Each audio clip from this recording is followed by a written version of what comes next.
outside and ice below, a freak displaying a freaky show, and girls are dancing get down low, or selling things on breakfast shows. But you just smile and jig about. I'd love to turn your insides out on TV. I can do without and live my life beyond the doubt. Your agony. Hey, I'm Trent. This is my skateboard collection. I come from a professional skateboarding background. I've been skating since 1986, so I'm pretty passionate about it and the artwork and everything that goes along with it. Will always bite and out the front. There's various different ways of getting these boards. I pretty much hunt through eBay every single day. There's other collecting forums and websites where boards are put up for sale and trades and all sorts of different stuff. So there are a few different ways, but it's a long hunt. It's taken me 10 years to get the collection I have, a lot of money. I'm very aware of the values of the boards, but that's not why I collect them. It's for the art and just the childhood memories. This whole wall is one company with 3 brands off it. So it's One Industry, Blind and 101. Some are more popular than others back in the day. They're all from around 91, 92.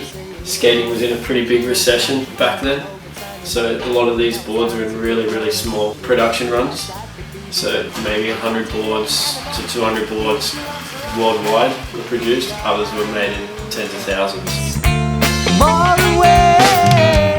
This is an era of skating when I was really passionate about skating and progression and stuff like that. These are the boards I looked at in magazines, and I'm just replicating that childhood dreams.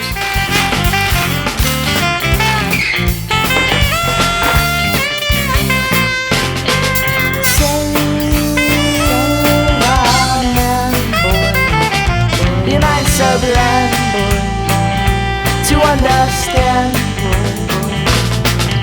It's your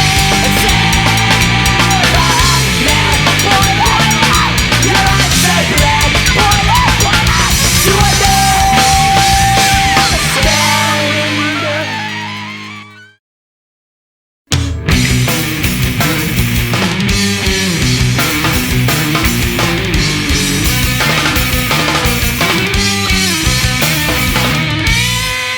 These 3 boards here are particularly rare and unique. They're hand painted by Mark Gonzalez, a famous skateboarder and artist.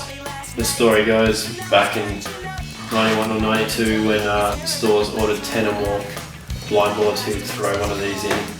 Yeah, so this one is Guy Mariano. Guy was an amateur skateboarder for Blind underneath Mark Gonzalez, so this could quite possibly be his first drawn graphic, but the funny thing is his name's spelled wrong. It's spelled with an O instead of an A. It's got classic gone doodles all over it. I don't know what he's thinking of, staircases through eyeballs and brains and things. Back in this time period, screen printing was the main focus of boards, but they also did slick bottoms. So it's a real glossy, slick surface. So the graphic lasted longer, and they also did it in a matte type finish, a little bit grittier.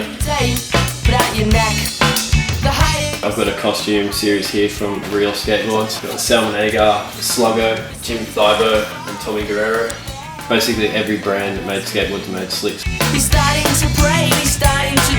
One of the other textures or mediums that these guys use aside from just screen printing and the slick bottom is a velvet coating.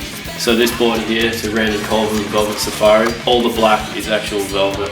So if you touch it, it's furry. It's a pretty cool idea. Of course it comes straight off as soon as you skate it, but until then it looks great.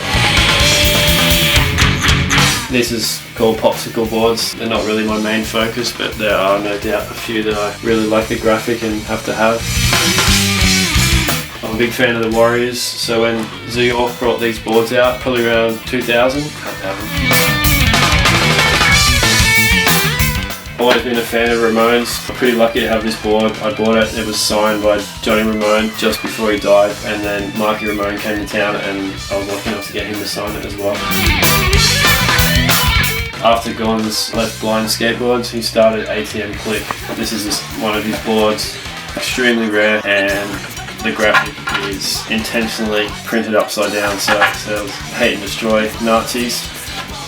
So that's the board upside down. Pretty rare to have, extremely flat. I don't know if you can see that, but boards were snapping like toothpicks back in those days.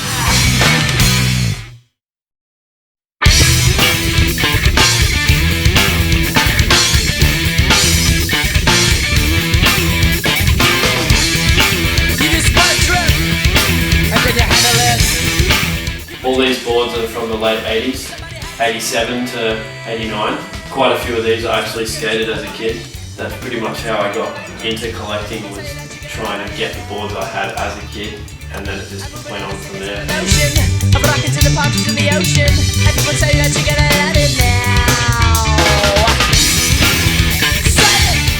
This Jeff Phillips board here with the tie-dye, Jeff Phillips killed himself. This board was pretty special because it was actually made for him to skate, but he didn't like red stain boards, so it got rejected and just sat in the factory.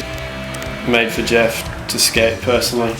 I like that sort of stuff. Gives the board a little bit extra history. All these boards graphically appeal to me, and they're just burned into my head for vivid childhood memories. The companies are still around to this day. They are starting to make reissues. The wood isn't the same, the truck holes aren't the same, the colourways are definitely not the same. At the end of the day, a reissue is nothing. You can't beat the original thing. And you'll think it's great. Skateboarding's always been a big part of my life, and it always will be. Aside from just doing it as a kid for fun, and then later in my early adult years doing it professionally until 2 years ago when I had knee surgery. It did put a stop to my skating. Now I'm rolling around again with a completely different outlook on it. Although the collection is pretty sizable and pretty impressive, it's far from over. It's taken 10 years to get this far, and it'll probably take another 10 years of hunting to be anywhere near complete. I had my time, and I'll still collect, I'll still skate, I'll still be heavily involved.